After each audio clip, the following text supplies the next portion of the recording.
The broadcast is now starting. All attendees are in listen-only mode. Where's the record button? Too late. Hi, everybody. Hi, everybody. Go ahead and show your face, Eva. Okay, show my face. I'm so busy talking. I missed all of this. Okay. Hello, everybody, and welcome.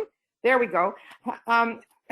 I just want to welcome you on behalf of BL and myself. And as you know, this is our second attempt at this kind of astrology with the pairs of opposites. The first one was an introduction. There you go. Just to mention before we get started is that these slides are teaching slides versus presentation slides. Hence, there will be a lot of information on each slide.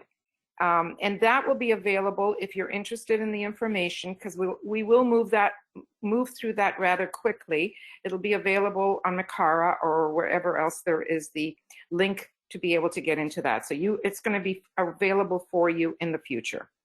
Okay, so I'm going to turn off my webcam because it creates havoc with the intercom, or not the intercom, but the intercom, and the actual presentation isn't as full on the screen. So I will remove myself, and as soon as I do that, BL will start.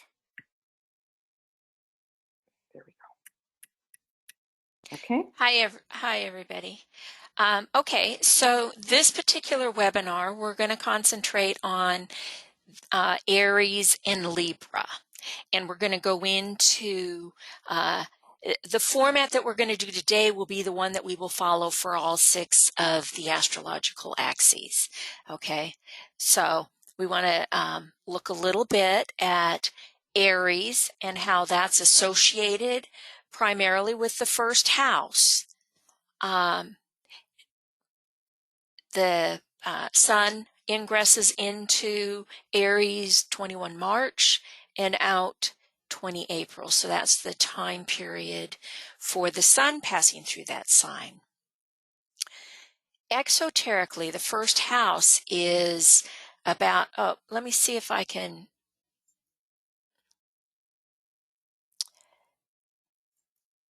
Sometimes this messes up my. Okay, still gives me the opportunity to look at my dashboard if I need to. Okay. Exoterically, the first house is about our physical body and our appearance. It's the mask that we learn to wear to get approval. It could be our personal interests, our self-expression, our self-image. It's what we project outwards to other people, and it rules the head. Esoterically, it's the sole purpose and the expression and the head center.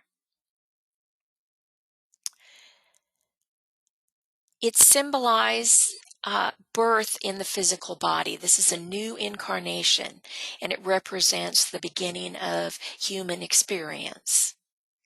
If there are planets in the first house, they're going to be expressed in a prominent way because they're important to who and what you are. And of course, this sets the mandala for our entire chart because all the other house cusps are based on the time of our birth and the setting of that ascendant.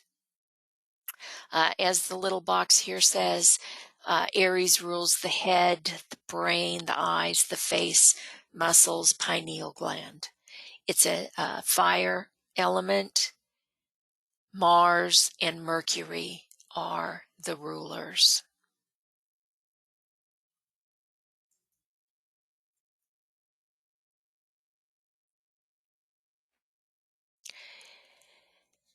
In the tropical zodiac, it's that first breath of spring.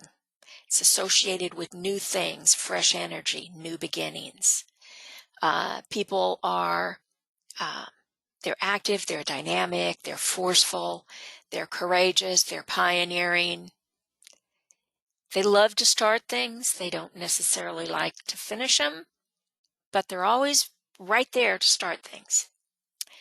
They can also be selfish or self-centered, boastful, impulsive, and impatient. BL, I do want to also mention to the audience that we are not doing a complete astrological understanding of each sign and planet. We've done that in the past, and all of that is available. So this is a very quick review to just set up the pairs of opposites. Right. The focus of this webinar is not chart delineation. It's the pairs of opposites and how they interact in our chart. So thank you for bringing that up. You know, so some of the weaknesses of Aries, they lack moderation, they can be domineering, very quick-tempered, they can be violent, they can be intolerant. The esoteric, here we go, the esoteric keynote is I come forth and from the plane of mind I rule.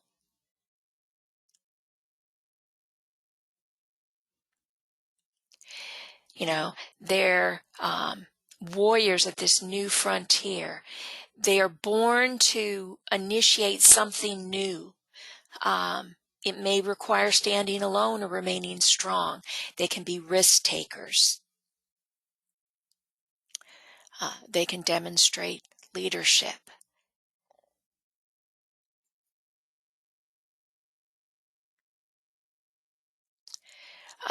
The house which Aries rules in your chart is where you're going to be challenged to be bold and pioneering. New things will emerge for you here. And you'll need to express leadership and take initiative. Maybe not some of these initiatives, but they are risk takers. Mars, the exoteric ruler. He's rebellious. He's the god of war. He's forceful, dynamic, powerful, strong, intense.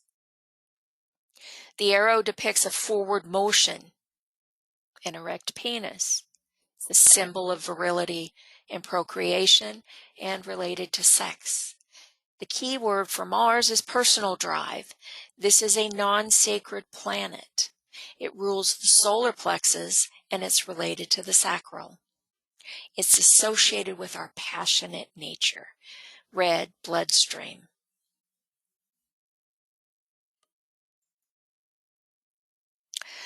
Mars is fearless and difficult to stop once they're in motion.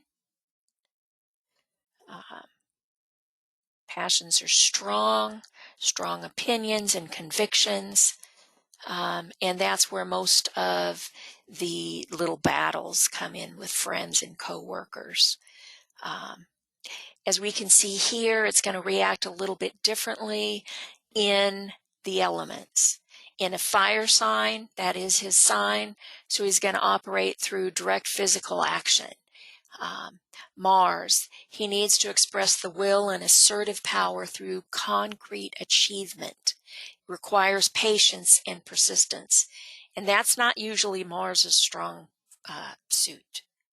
In air, he's going to try and assert through the expression of ideas, and in water, functions subtly, harnessing emotional power and asserting the self towards desires.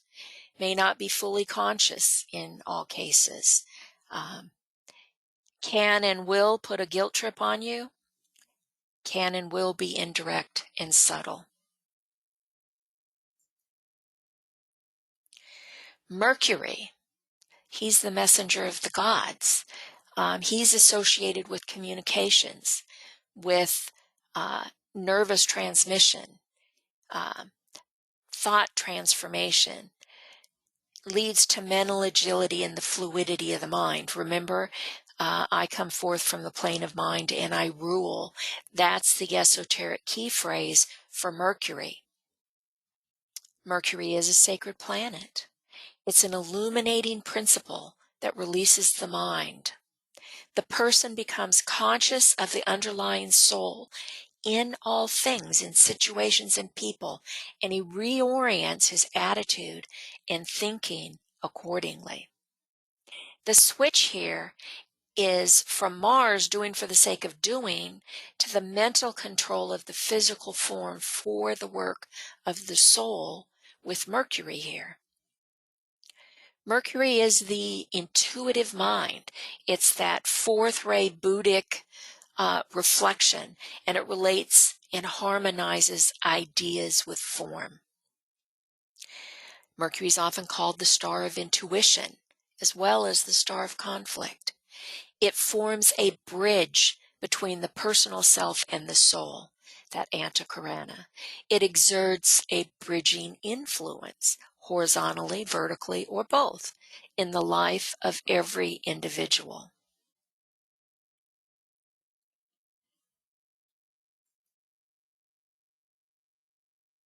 Here's the glyph. Some artist representations.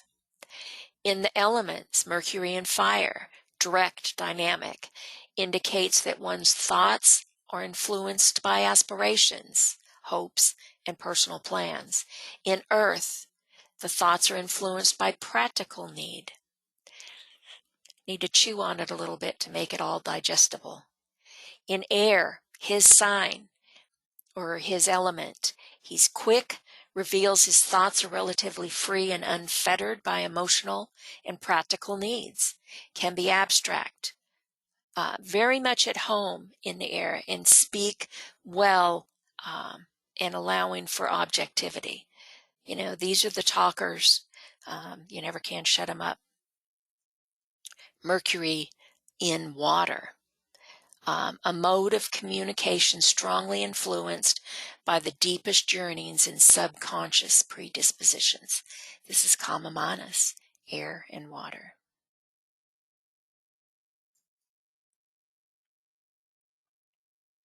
So again, the focus from Mars to Mercury. Look to see in your chart if you have any aspects between Mars and Mercury. They can relate to mental acuity. If they're conjunct, you could be excitable, feisty, or quick-witted. If they're harmonious aspects, like the sextile, the trine, or the quintile, it could indicate you're agile, analytic, or communicative, or all the above. If they're inharmonious, crosses, and the quincunxes, the aspects could indicate you are fitful, irritable, or impatient.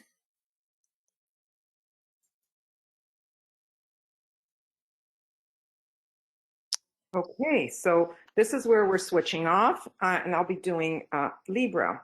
Libra is the opposite of Aries. So Aries being in the first house, Libra is in the seventh house. And its ray is the third ray. There are speculations that it offers us other rays, but usually when there's only one ray that the Tibetan gives us, it's hard to know whether it's the personality ray or whether it is the soul ray. We think that for Libra, the ray 3 is the personality ray. It is an air sign, and it is also on the cardinal cross, the same as Aries is. The dates where one would find a Libra born anywhere between the 23rd of September to October 22nd is the Libra sign. So as we mentioned, it's the seventh sign of the zodiac, and it's associated with autumn here in the Northern Hemisphere. And what does it rule? Since it's around the halfway point, even in the chart, the same thing applies to the body. Around the halfway point, you would have the sex organs, the kidney, the bladder, and the urinary tract. So it divides the upper from the lower in that region. Right human relations is such an important phrase to be used by Librans and for Librans. Oftentimes we say that those that are born into Libra as a sign is because they have to learn right human relations. And right human relations is not just with others, it's with the self as well. Because Librans, as we all know, want equilibrium. They want to keep everything copacetic. They don't want to rock the apple cart, and hence they are very cooperative and giving, and therefore many times they don't look after their own needs. So that's why right human relations, I would underline the word right here. And the other division is more like the diaphragm. So we talked about the organs, but the diaphragm is the dividing line between the upper and the lower. So it finds itself in the middle.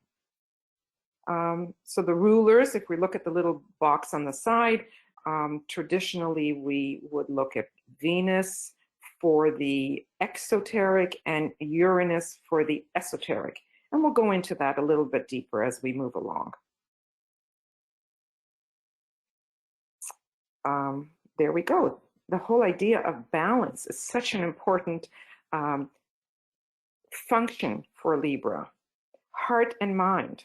Learning to combine and balance the heart and the mind. If you look at the glyph for Libra, and I don't want to go into too much detail here, we have the bottom line that's horizontal, and that could easily represent the horizontal line in a chart, which goes from the ascendant to the descendant. Now, all the functions below the horizon have to do with the personal self. It's all about personal growth and how to learn to know yourself quite well. It's the dark side of the chart. Well, in Libra, you start to rise above the horizon. So the sun self, that circle, rises above the horizon. And now you're into the part of the chart that now deals with others. So the whole division, again, Libra is the divider, division between the lower and the upper, dividing the chart between the dark side from the light side. Okay. So some of the strengths, and it's I know it's like a laundry list of strengths here, and you'll have opportunity to go through that again, is diplomacy, mediation, because again, it finds itself in the middle, fairness, objectivity, equilibrium and poise, peacemaking, wanting everything to be just equal and right and balanced, with a strong sense of justice, right human relations, as we said, and thereby Librans don't want conflict, hence they will be very cooperative and can persuade, and they want peace. Because it's ruled by Venus, there's a refined artistic quality to Librans, and they can be very sociable and suave. Some of the weaknesses on the downside, because they see both sides, right? They're in the middle and they see both sides, there can be indecision or gullibility, too easily influenced or weak. They don't like the confrontation or being assertive. Do you see how opposite this is to what Aries was? I hope you're starting to see some of that. Judgmental. There's a tendency for many Librans to judge a book by its cover or its looks. You know, they judge people by their looks, etc. Over-compliance. Again, too much cooperation, too much giving in for peace at any price. Make very, very good partners, but can be too dependent on a partner. Loves intrigue, can pout easily, deterred, and can be hypocritical. So we see some of the positives, the negatives, and just to mention here that all air signs, which are considered mental signs, tend to criticize. So if your Mercury is in an air sign, whether it's Gemini, Libra, or Aquarius, there's a tendency to criticize. The mind by its very nature is very separative. So criticism, it comes very natural to the mind. Esoterically, in Libra, one chooses rightly between opposing factions and brings balance and right human relations into play. Through powers of cooperation, tact, and diplomacy, Libra finds win-win situations that serve the highest good. So here are some depictions of Libra. Do want to point out that this particular female on the very right, the top corner, is holding the scales of justice. And if we look at some of those depictions in different books, you will see that there is a female that's blinded, holding the scales in one hand and a sword in the other. And one would wonder why. Well, first of all the air signs, Gemini, Libra, and Aquarius, are not depicted as animals. They are the only three that are depicted as people or inanimate objects we see here with the scales. Why? Because they're mental signs, and our whole goal and objective is to become more mental.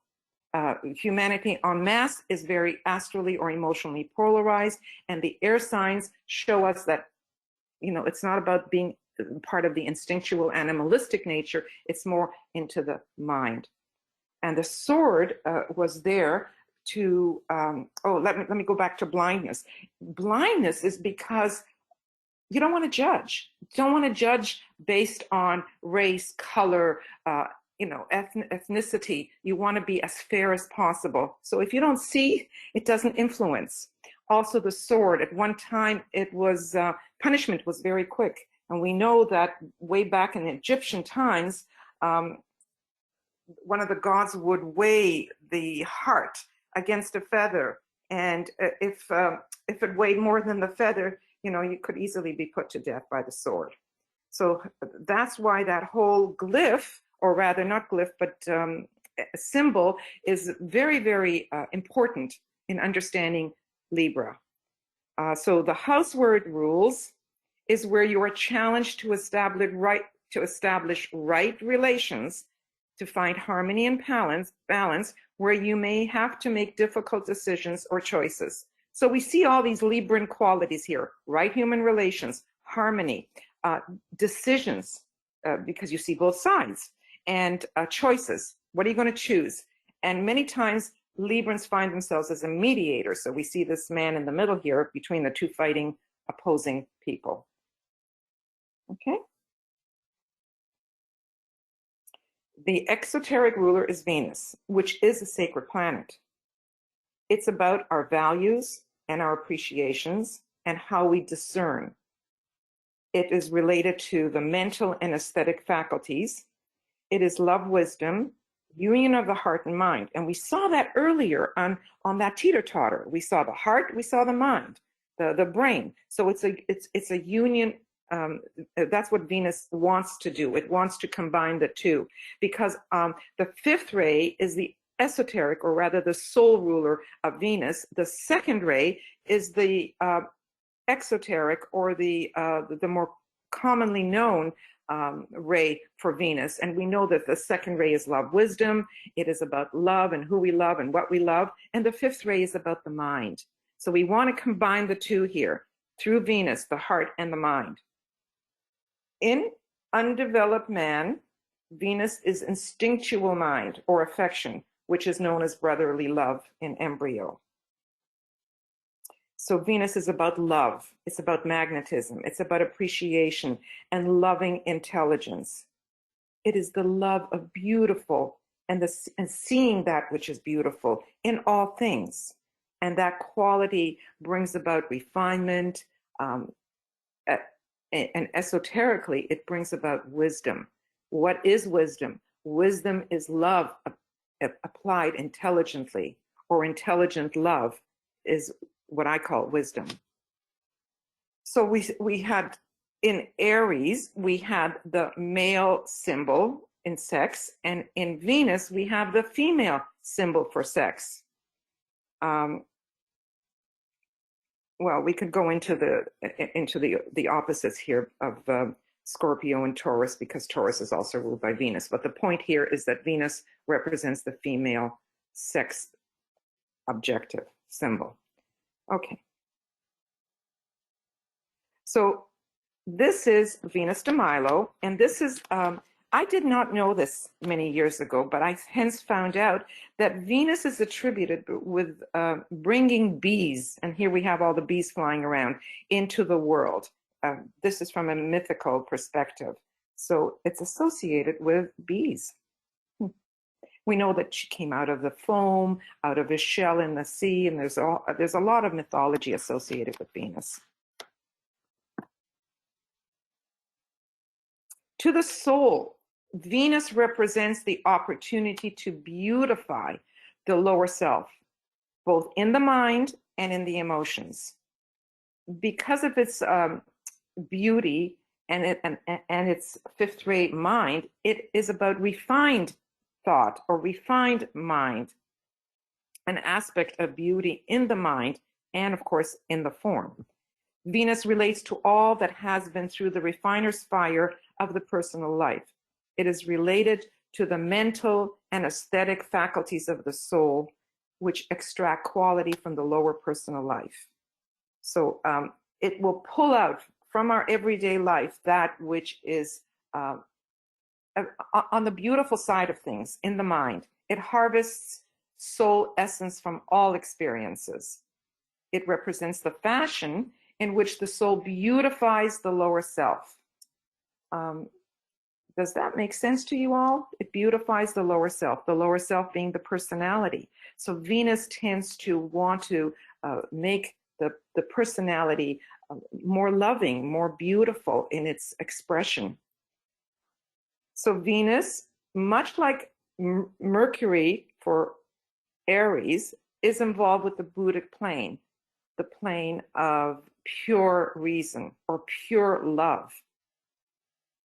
It is related to the stage of contemplation or the marriage of the highest and the lowest. It's associated with the life of the solar angel. The solar angel, which each and every one of us has, in a way is known as the son of mind, and also rules the higher order of devas or angels. And it is said in our literature that the Venusian devas brought us the spark of mind way back in history. And so Venus is very much associated with soul, with the soul, and dwells within the soul's home, which is known as the causal body. I think that's all I'm going to say about that. Venus relates certain pairs of opposites that have been erroneously connected in the minds of men with sex and sex life, and the relation of the physical opposites, the male and the female. So we saw that Mars was the male symbol, Venus the female symbol, but here we're told that it relates the two. It's the great relator between the two, the two sexes. Venus is also called the Earth's alter ego in occult literature. What does that mean? It means that Venus is to the Earth what the higher self or the soul is to the personality. So Venus is a lot further along the path or along its evolutionary progress than the Earth is. And so we, as the Earth, can learn a lot from Venus. So Venus shining its light upon the Earth is very good for us. Venus, which is the mental energy, that fifth ray of humanity, established relation between man and between nation and nation. So we see all the various functions of Venus and in what way that Venusian energy plays out. Okay. So here we have Venus and the various signs that it rules. So the exoteric ruler where Venus plays a part is in Taurus and in Libra. So it rules personal love, usually associated with who we love and what we love, affection. And if it's well, we do say it has to do with value, and hence money comes under the description of value. It rules the arts, it's feminine, and it rules, of course, beauty. Venus is the mind expressing itself through intelligent desire. For that is the goal of knowledge for ordinary man. You notice here that it's intelligent desire. It's not heart here, it's desire. And ordinary man, which is more exoteric, they're still very much functioning from the desire nature or their emotional nature. I know we're offering you a lot of information here, but we're going to move on. Esoterically, it is the ruler of Gemini. It symbolizes intelligent love. So we see the difference here. Above, it said intelligent desire. for ordinary humanity. And here it's intelligent love from an esoteric perspective, because it's the esoteric ruler of Gemini, and where true divine love can be developed and expressed through the direction power of that intelligent mind. Okay. So now, what is the esoteric ruler of Libra? It's Uranus. Uranus is ray 7. So we see 2 hard rays. We saw ray 3 for the exoteric ruler, and ray 7 for the esoteric ruler. So it spends 7 years in each sign. Its orbit is 84 years to go all the way around to its beginning point. You notice that the 7s are repeated here again. It's also a sacred planet, and it's also related to the mind. So we see that in Libra, we had Venus, it is related to the mind, and we have Uranus, which is related to the mind. It's also connected to the central spiritual sun, which would be another way of saying to the spirit that is within the life of the logos, or the entity that ensouls the entire solar system. Okay, so that even the sun has a personality, a soul, and a spirit level. And the central spiritual sun is the spirit part of the life of that, logos or God, or whatever we want to call it. It only registers in advanced state of development because it unfolds spiritual consciousness in contradistinction to the human. So the only time Uranus actually has an impact here in Libra is if one is fairly advanced along the path. Well, how does Uranus's energy demonstrate itself? We say oftentimes that it's related to a lightning bolt. It comes in like a lightning bolt. It brings with it light and tremendous power. It is an initiator because it brings in a sudden change. It's so disruptive that it becomes radical, revolutionary, totally unpredictable. It illumines the future and demands that one initiate and create the new. But it is perfectly timed. Uranus is the new, while Saturn is the predictable old. Now, we're not going to go into the hierarchical ruler of Libra, but Saturn is the hierarchical as well as the exalted ruler. So Saturn also has a big part to play with Libra. Okay, we move on. So as we said, it comes in like a lightning rod, right? And so it's a shocker. It brings with it unexpected changes, flashes of insight, rebelliousness, as well as originality. Under this lightning, this Uranian lightning, the soul can restructure and transform the personal life, because you get all these insights. It's like, wow, okay, this is what I need to do to transform, so that it becomes a true reflector of the transpersonal quality. It is the planet of revolution and the modern age. It rules electricity. It's like putting your finger in the wall socket.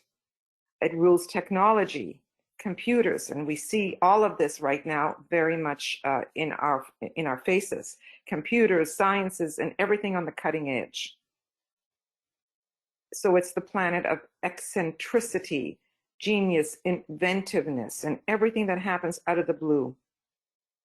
That's what we're going to see more and more of, because it is the ruler of the new Aquarian age that we're moving into.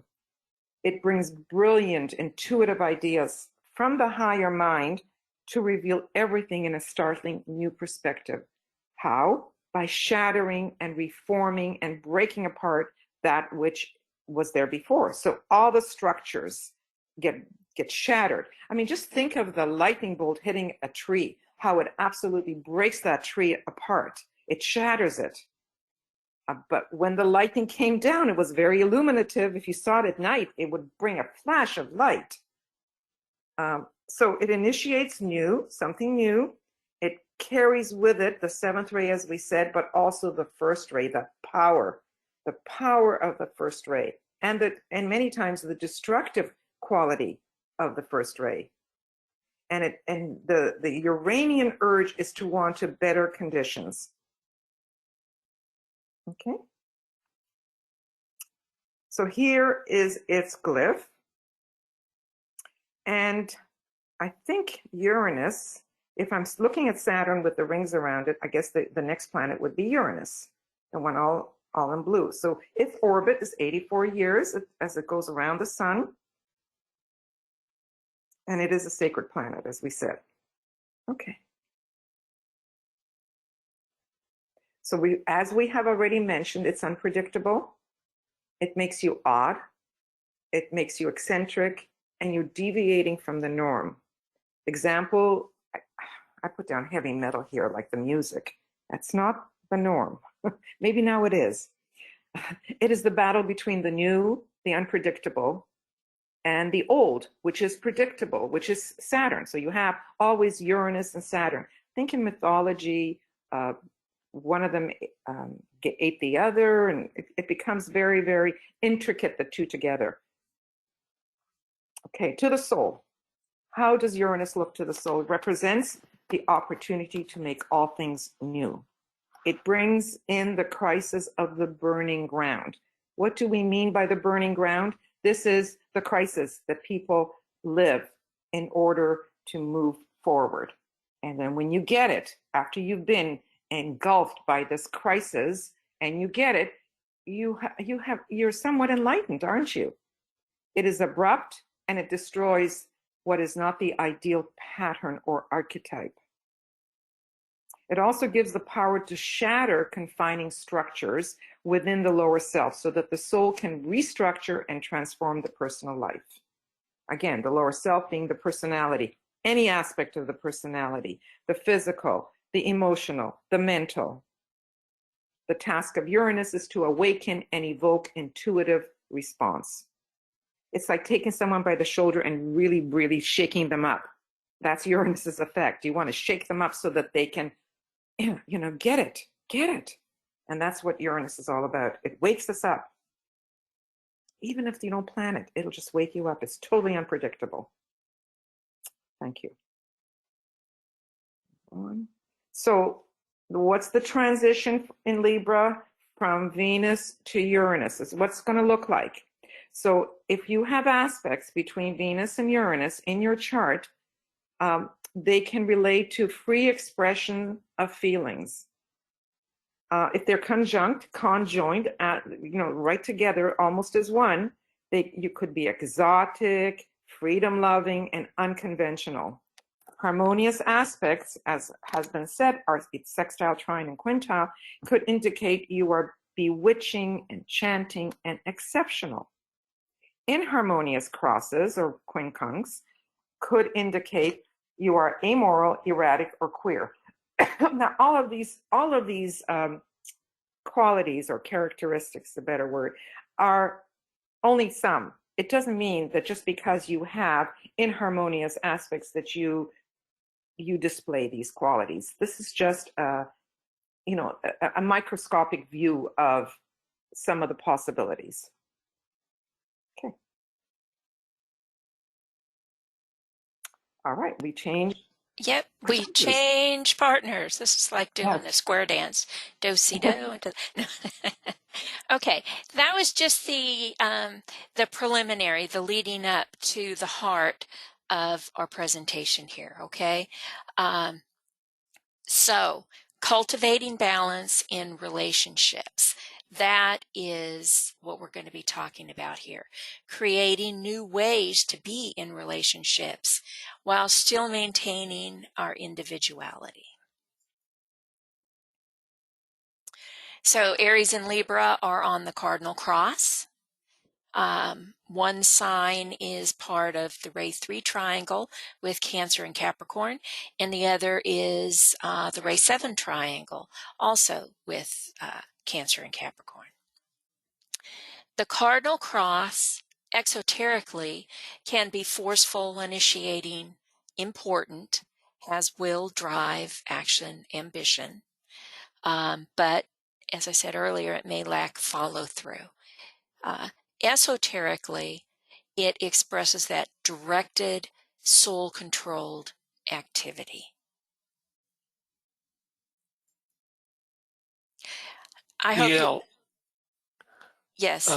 There's a question. What is meant by queer? Odd.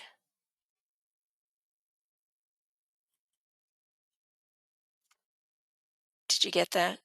Odd, weird, different. Okay. Let me just go back for a minute here. Previous. I hope you guys all like my graphics. And the reason that I point that out is I have absolutely no Ray 4 in me whatsoever. And I would just have these great slides that had all kinds of information in them. And Eva's like, for God's sake, BL, get a picture or two in there. Break this stuff up. So this is my attempt to break stuff up. Okay. Back to the point at hand here. Let me see. Yeah, unusual. Joe answered unusual. Yes, that's true. Okay. All right. So what we're looking at here is the axis of Aries and Libra and what they have in common versus what they have different. Aries, the inception of karma. Libra, the balancing of karma. Aries, related to the self. Libra, related self. Adversarial relationships, cooperative relationships, masculine versus feminine, rugged versus polish, warrior versus the peacemaker. My personal favorite, don't get mad, get even, standing on principle or an unprincipled compromise and appeasement. Okay, I just want the drama over with. I'll do whatever you say. The dictator, the diplomat. The leader, the legislature. Laws of the self at all levels, laws of society at all levels. Proclamation, negotiation, the resurrection of spirit from matter, and balanced expression of spirit in matter.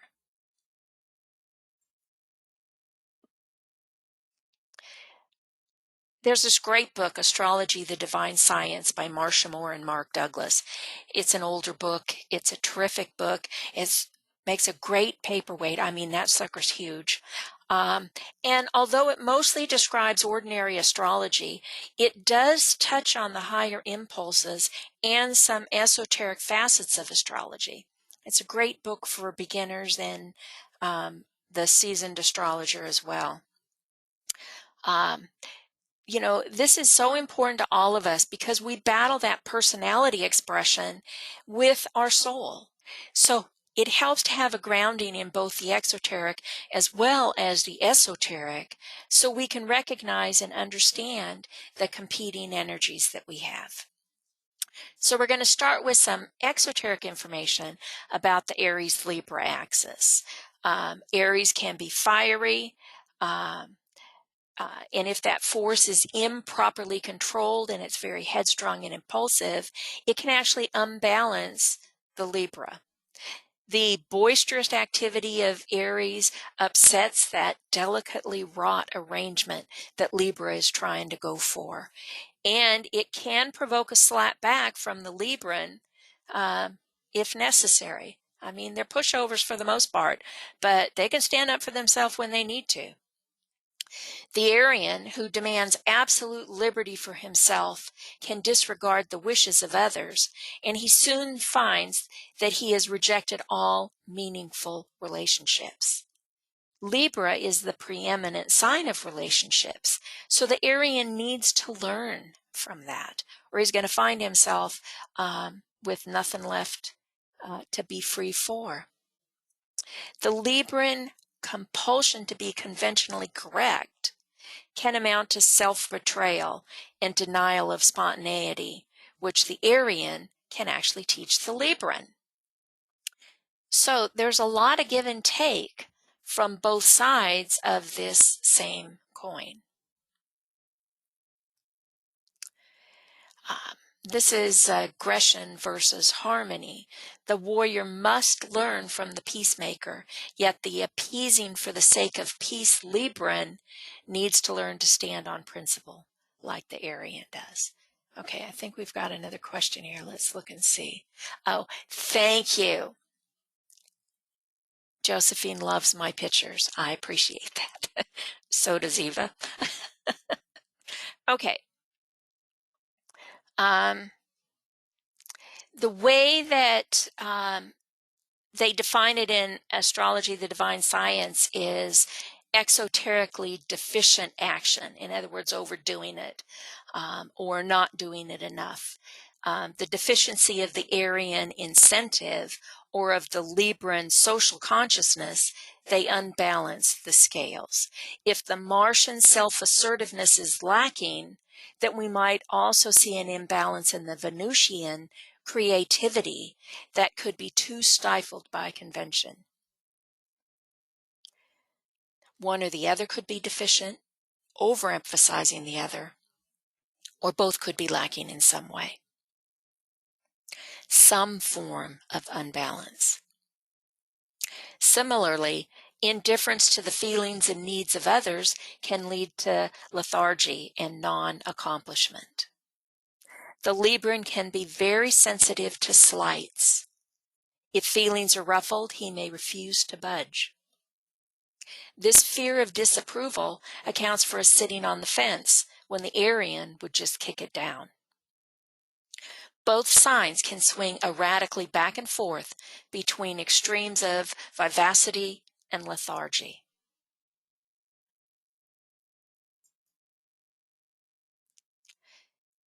Aries is more about the adversarial relationships, while Libra is all about the cooperative relationships and partnerships, as we mentioned in the original slide there. Okay, so what's the resolution of this besides being totally balanced? Which every single one of us are, right? When Aries and Libra are joined in creative synthesis, the person realizes that it's necessary to achieve self-knowledge in order to relate meaningfully to others. Conversely, it's only through entering into relationships that he becomes truly aware of himself. People can function in harmony only because they are separate individuals with unique destinies to fulfill. The Aries-Libra polarity demonstrates that love does not clutch and bind, but is freely expressed relationship between independent entities. Libra manifests the effects of causes that Aries starts. Man is forever meeting himself in the people and circumstances that he encounters. Got another question here. More love of the pictures. Thank you very much. Okay, and on a higher spiral, Aries Libra is establishing mental control and then balance and soul control over the personality. Aries represents the resurrection of spirit from matter, while Libra is that balanced expression of spirit in matter. Okay, over to you. I thought you were doing this one too. Okay. Oh, sorry. So, you want to? No, you can go ahead. Okay. So, more things to talk about between the two. For ordinary humanity on an exoteric level, we see unstable embryonic beginnings leading to the balancing of the lower psychic nature and its expression through form. So basically, unstable. Embryonic desire for expression consummates in the passion of satisfaction. Lower love controls. That's the Libran part of it. Esoterically, for all disciples and initiates, the achieved equilibrium at the point of rest provides the mental impetus for soul control. A passion is transmuted into love, and the initial desire of Aries becomes the full expression of love wisdom. So desire gets uplifted into love wisdom. Desire to manifest becomes the aspiration to be. So one is to do and to manifest, and the other one is to be. And Aries wants to be. It's so related to it's the first sign. It's very, very much related to the first spark of deity. So the desire to be. We'll move on. Okay, so points of cooperation. How do they cooperate? And this is what we have to understand about all the signs. They're essentially one sign, and they govern the pathway to Shambhala. Isn't that interesting that it governs the pathway to Shambhala through Libra and Aries as well? Aries rules the crown and Libra the base of the spine. So we have the beginning and the end here, the Alpha and the Omega here. When the relationship between Aries and Libra is clear, the path of resurrection has been established, and the Kundalini can flow from the base of the spine to the crown, right? So that's why we have the two being governed by these two combination. Kundalini moving up the spine. So we have the base and the head. Aries and Libra are both signs relating to the law.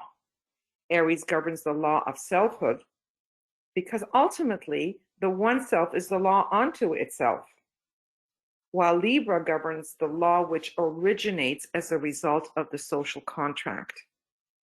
So that's why many lawyers have some strong Libran quality within them, and Libra does rule legality, legislation, the courts, and so on. They govern the relationship between the self and others.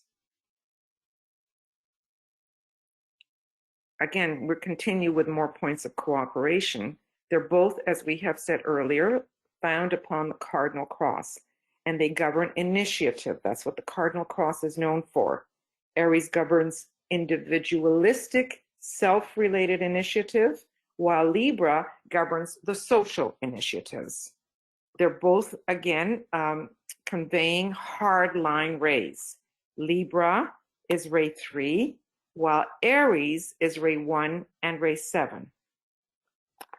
They are similarly related through the planet Uranus, which is a 7th ray planet, as well as first ray. And it's the esoteric ruler of Libra, as well as the hierarchical ruler of Aries. When we say hierarchical ruler, what do we mean by that? It means that after you have reached a really high level of development, you are then influenced by these hierarchical rulers. Just like average humanity is not influenced by esoteric rulers, only the exoteric rulers. So hence, ordinary astrology only deals with the exoteric rulers, because most of humanity knows that and applies that. The esoteric ruler starts to influence us once we are on the paths, awakened. And there's various levels as we reach those awakened stages. Then the hierarchical ruler is when you are even further along the path. They're all stages of development. Both signs are peculiarly associated with rights. Aries is the rights of the individual. It wants to be a free agent, doesn't want to be encumbered, doesn't want to have to answer to anybody. Libra is the rights of the individual within society, and it does answer to others. It definitely does. Okay. More points of cooperation. So Aries initiates the battle of the sexes, or the relationship between spirit and matter. You do understand the spirit and matter refer to the sexes, the two opposing points, the lowest and the highest. And Libra in the early days governs uncontrolled human love and passion. And both signs are associated with the concept of the path. Aries rules the burning ground. We talked a little bit about that before. And Libra is known as the noble middle path, or the razor's edged path. Why? Why is that? Why are those appellations associated with Libra? Well, if you're walking between spirit and between matter, you're being pulled to either one side or the other. It's a very difficult middle to walk. Sometimes the personality is the one that pulls you to that side, while other times it's the soul that does the pulling. So hence it's known as the middle noble path. And it's a razor edge because it's tough. It's really tough to walk that middle. All right. So for summary on the two here, the cooperation, Aries is initiating. It's the creative process working out, at first directed towards material things, later towards a higher purpose, while Libra typifies equilibrium. It's an interlude where duality is known and the life of the soul and the form are balanced in all things, the law, sex, and money.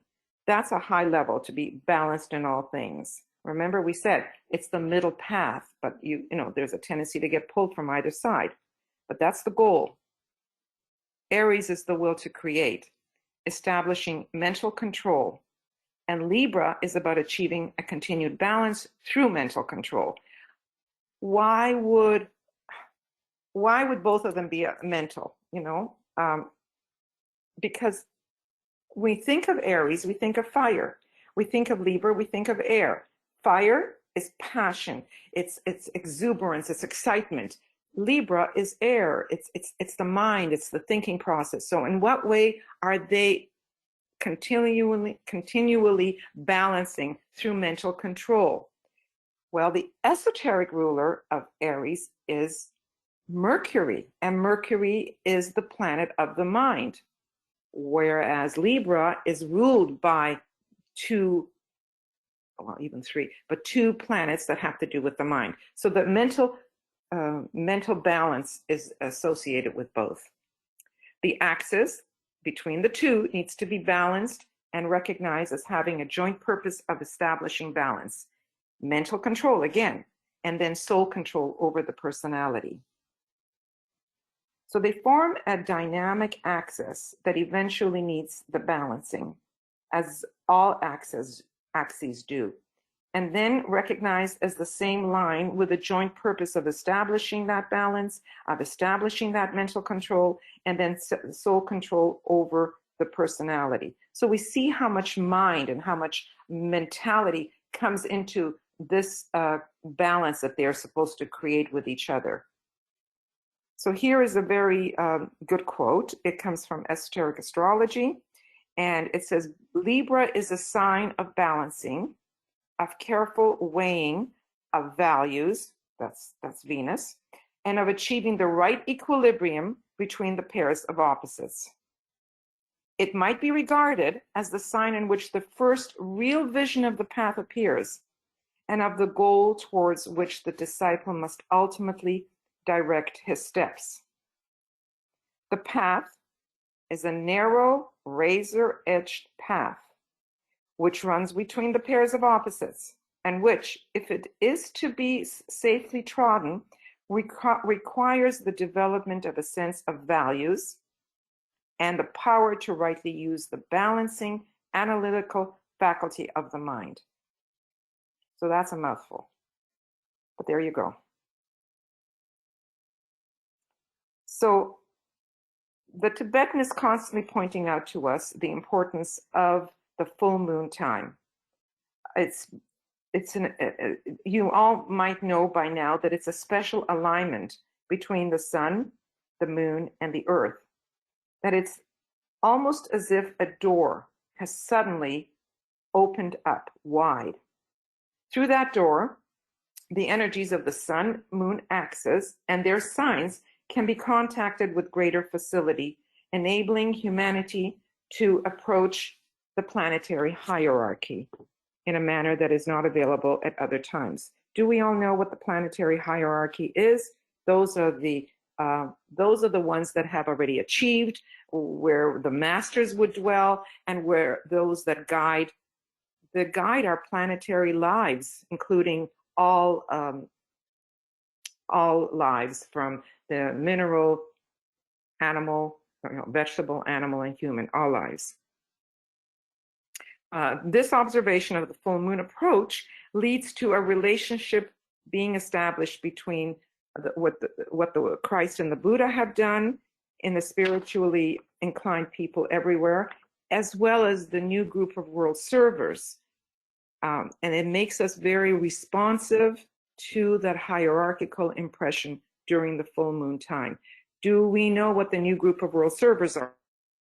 For those that might be new to this combination of words, it's all those people that are joined in wanting to help humanity. So in some capacity, we are awakened, and we know that we need to work for the greater good. The nature of the light of the soul is light. We'll read that in a moment here. And DK tells us that the entire theme of the zodiac can be approached from the angle of light, and its unfolding and increasing radiance, and the gradual development of this inner light, indicating for each sign a growth of light in light. So when we do the other signs, we will also see that there is a phrase associated with light. There's always one associated with light for each sign. It is a matter of irradiating matter, of the growth of the light body within the macrocosm, that is the whole, the planetary life, the solar life, the entire solar system, as well as the microcosm, us. And eventually makes clear the purpose of the logos, or God, or the entity that ensouls the entire system. So at the time of each full moon, we encourage everyone to align with all the light workers around the world in support of the work of the hierarchy, and to consider the energies being transmitted at that time via the sun's position and the growth of that sign's special light. So if you have been doing Michael's full moon meditations, you've experienced that, because this is what his emphasis has always been. He always tries to get us to have a sense of the energies coming from that particular sign and its rulers. So in Aries, we have the light of life itself. This is the dim point of light found at the center of the cycle of manifestation, faint and flickering. It is the searchlight of the logos, seeking that which can be used for divine expression. In Libra, it's the light that moves to rest. This is the light that oscillates until a point of balance is achieved. It is the light which is distinguished by a moving up and down. You know, when I first came across the up and down movement, it was so different for me to visualize the energy of the Libran oscillating. I always thought of it as a pendulum, swinging back and forth until its center is found, the middle is found. But no, he gives it to us to consider it as moving up and down. I guess that is the idea of spirit and matter. So it's a vertical movement of energy until that middle is found. So this is a good time for questions before I move on to the next thing. Yes, and we have several, yes. Okay, first, Roz says, have a prominent pair of opposites. Oops, wait a minute, I don't think I'm reading it all. Do you think that those who first enter the path of the disciple will have a prominent pair of opposites in their chart? For example, the sun in Aries and Libra ascendant. Well, from my point of view, I would say that we all have a lot of prominent axes in our chart. You know, there's the sun-earth axis for one, there's the ascendant-descendant axes for another, there's the midheaven nadir axis for another, there's the nodal axes, and then there's any oppositions that we might have. And all of those help us in the work that we're trying to do.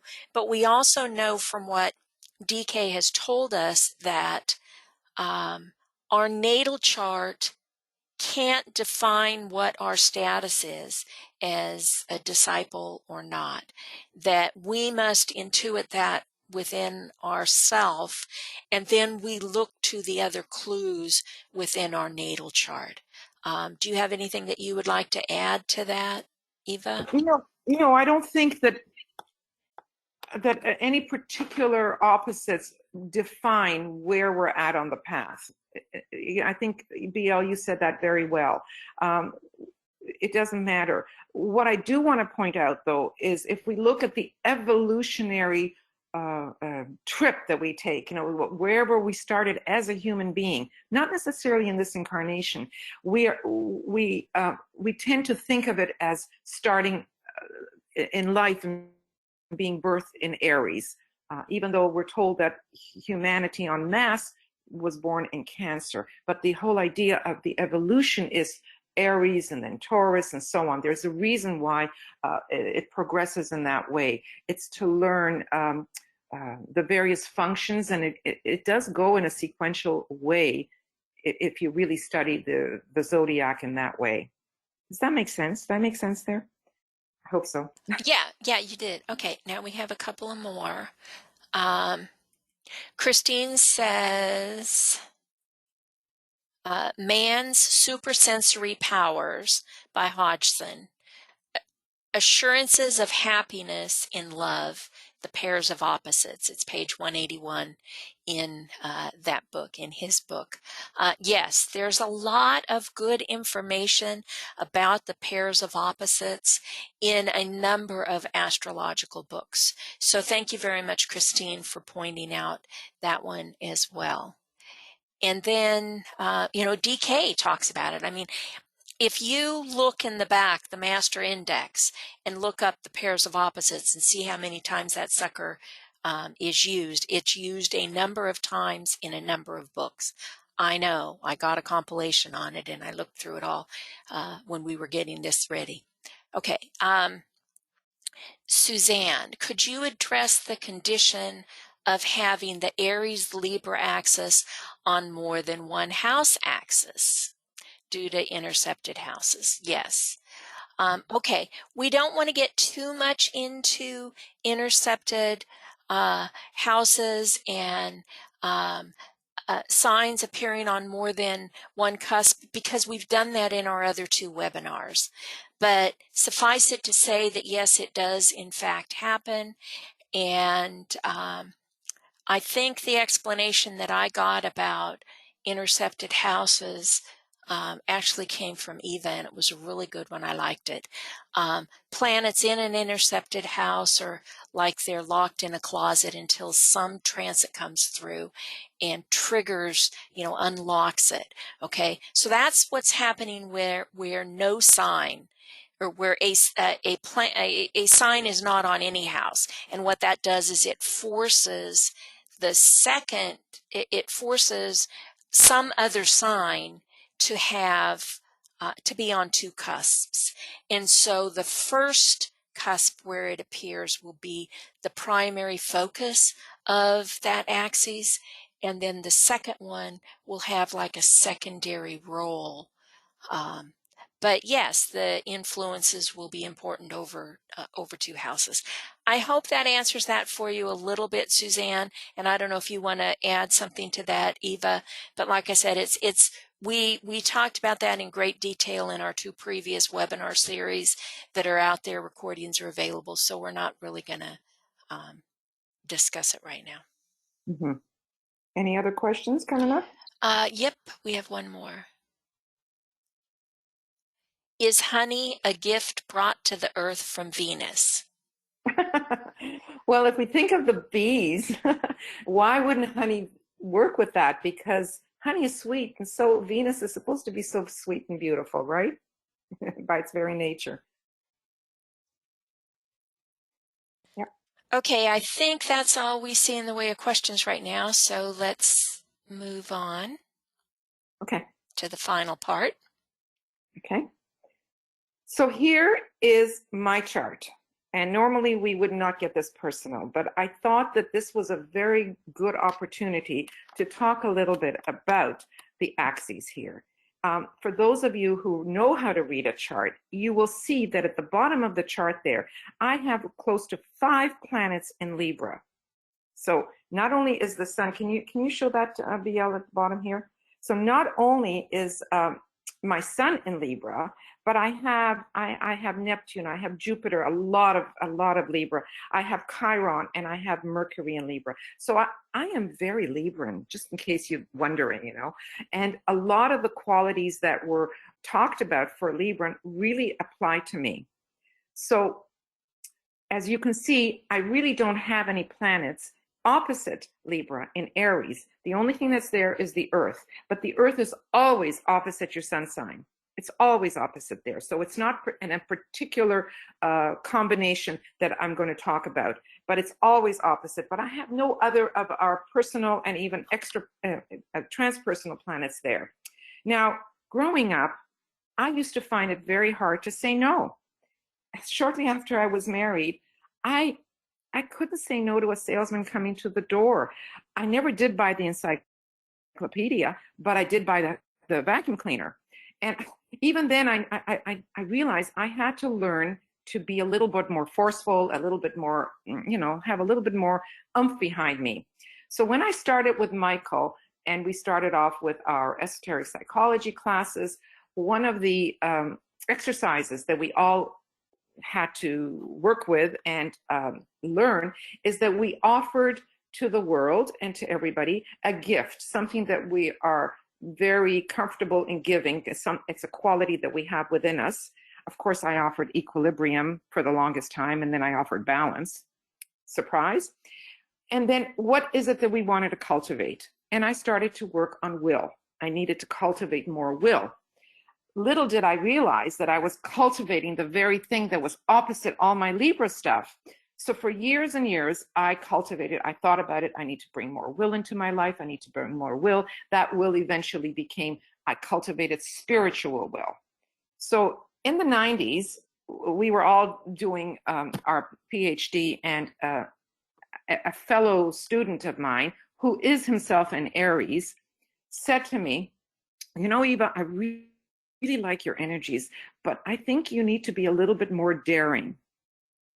Now that came as a real shock to me, because here I've been cultivating will for so many years, and he managed to see that I needed to bring in more daring, which is, again, the Aries. Well, that was in the 90s, and here we are, 2020. I'd like to think maybe I've learned a little bit more on how to balance these two. At least I became much more conscious. The fact that he said this to me never left my head. It was always there. I need to be more daring. And through awareness and through greater consciousness, hopefully I have found a better balance between what what I needed here. If we move on to the other slide, I just want to point out something on that other slide, the next slide. Okay, and we got a question, and so we added these last slides here in reference to the question. So I just wanted, So I just wanted to say that even though there isn't any planet in an opposite sign, it doesn't mean that we don't have to balance it. We still have to balance the pairs of opposites. So for me, I have Cancer, and the opposite of Cancer is Capricorn, and then I have all that Libra here at the bottom. So we see that we have 3 points of the cardinal cross together, and what is missing is the Aries stuff. So this is like a 3-legged table, that is lacking the 4th leg. That cannot be all that stable. So it's called a T-square. So you have a T-square with this side, and this side. So that's the ascendant, that's the descendant, plus I have a moon here, and I have all that Libran stuff here. So it creates a cross here, it creates a cross there, and then it creates an opposition here that is lacking. So when there isn't the fourth point, that T square becomes like a pressure cooker of energies. It can symbolize facets of ourselves that are at odds. Planets in opposition, that would be the moon, opposite the ascendant there. They intensify the squares, because you've got still the squares to deal with. That is the oppositions, and then that all that Libran stuff that I have to deal with.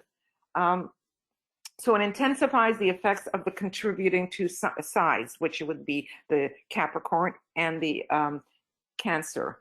And it could even produce a vortex of force in the unoccupied sign, way up there, the Aries that I'm lacking.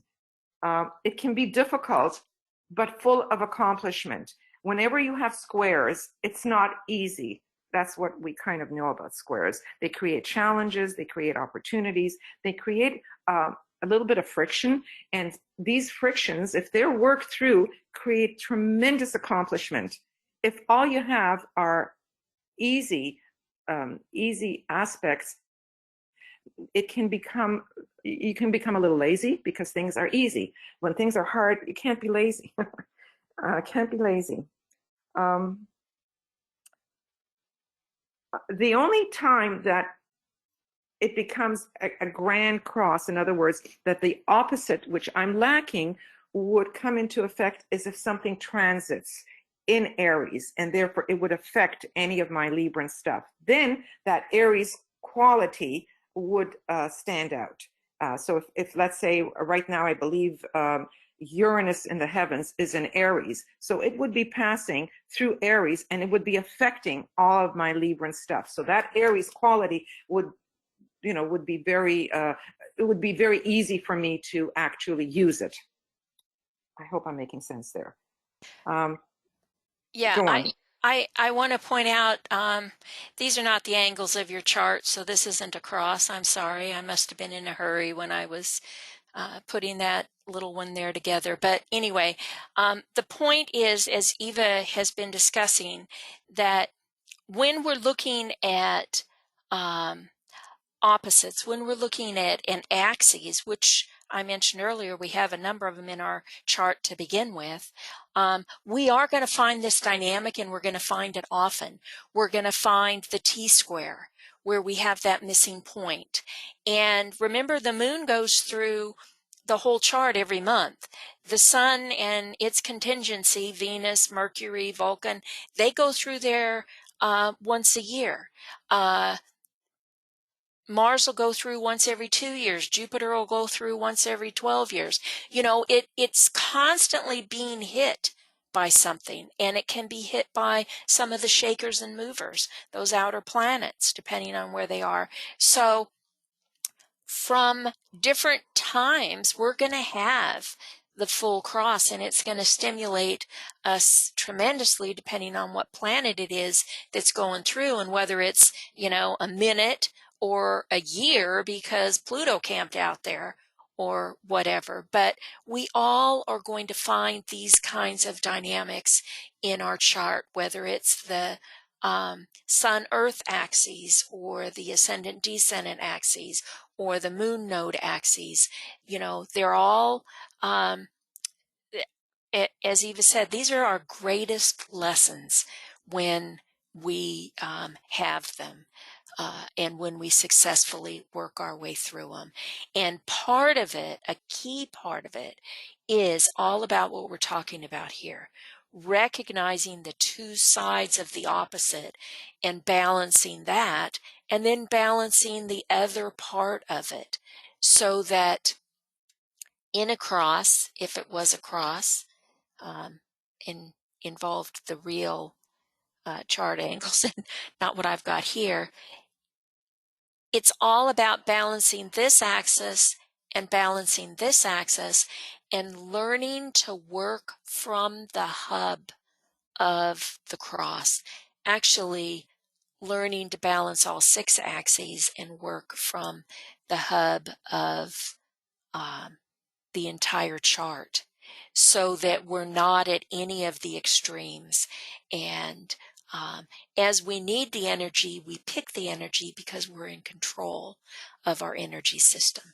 So anything else you wanted to, and like I said, we're not going to go too much into this because we went into great detail in our previous 2 webinar series on aspects in a chart and how you look at them. So, and we also had a number of students delineate their chart right here, and with the audience listening to all of that, and that was excellent. That was very, very good for them to do, and for all of us to see how we arrive at all these different understandings. right. Okay, Eva, you've got a question from Roz. She says, with Mars in the first house, you must have an abundance of energy. Yeah, I do actually. And when it's not there, I question, like, what's wrong with me? How come I don't have all that energy? I absolutely do have a lot of energy. Whether I eat properly or I get sleep or not, I usually have pretty good energy.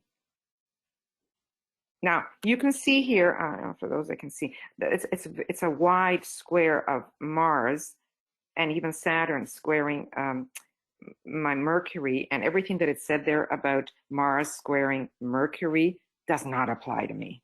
So it just means that, my mind is quick, right? And sometimes it can be sharp, it can be whatever. Anyway, there was a lot of negatives there, and I'm reading that and I'm thinking, no, that's not the way I think I am. So That's true, and that's another point. We talk about the hard aspects, like the squares and the quincunxes, but there's good things and there's bad things about every aspect. There's good things and there's bad things about any of these relationships, and our job is to learn to take the negatives and to raise them up to the higher aspect. Okay. Right. I used to have a teacher that used to say that the goal is to change a square into a trine. In other words, you work out the friction, the challenge, and then you make it an ease because you've learned most of the stuff that is to be learned from that. And that is, we all introspect, I hope. We look at our lives, and I can say that for sure about myself. I've managed to work through a lot of the squares, and I have a fair number of squares here that I feel that there's an ease there right now. It's taken me a long time. I wasn't that with it, I guess, years ago, but that has been my journey. Okay, and we have a comment from Tuia. She says, hi, ladies. An interesting point related to life existing on Earth. I saw once a document, if bees would disappear, life would disappear as well from the planet. Mm-hmm. That all is related together, and with the activity of the bees and flowers. DK says that those who love flowers are on the path of the soul, and bees are old symbol of the soul. Lovely. Right. Thank you. Yeah, beautiful. And right now we're going through a great trans something or rather going on with the bees, as we know that they are becoming more and more reduced. There's less of them, and so that's something that has a lot of people concerned and worried, because the bees are, as Toya pointed out here, very necessary. Very, very necessary. Right. It reminds me of the right human relations of Venus. She brought them to us, and we have to preserve them as part of that.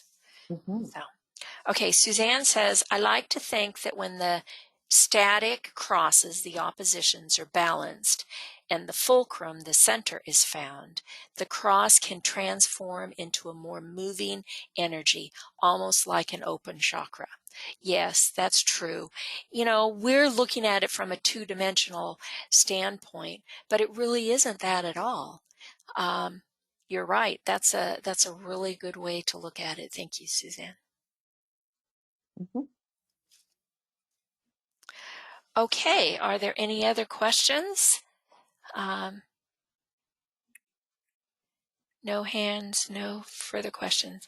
Okay, well, oh, one more. Nadine says, please repeat the name of the heavy book that you mentioned earlier and its author. Okay, I have it. Number one, we will give you the slides. And I do have it listed somewhere in the slides. It's, Go a little further, yeah. yeah, it's once we It's in the get second into, half. It's in the second half. yeah. There's only 42 slides to go through. There it is. Astrology, the Divine Science, and it's by Marcia Moore and somebody Douglas. On BL's recommendation. Mark Douglas and Marcia Moore. Right. On BL's recommendation, I purchased the book. It is very good, I agree, but it is very, very thick. Very thick. And it's got a pink cover. Yeah. Okay. All right. And several of you have mentioned the conference. We hope to see you all there at the conference in a couple of months. And like I said, we will take these slides and we will include them with the recording, which I should be able to get up and posted later today, okay? If everything goes right. Sometimes it decides to take 3 hours to convert, but we'll see. That's my particular cross to bear. Okay, well, thank you all very much for your attendance. Yes. And your Yeah. comment. Yes. One last thing. Suzanne asks about donating. Oh, yes, thank you.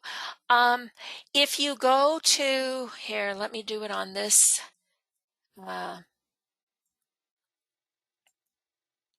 If you go to Makara and or morafederation.com, either one of them, you'll find the donate button there at the top menu. The Makara one will actually take you to the Moira Federation. And then you find the donate page. But yes, we're a nonprofit organization, and of course, putting on these activities costs money, so we do appreciate donations.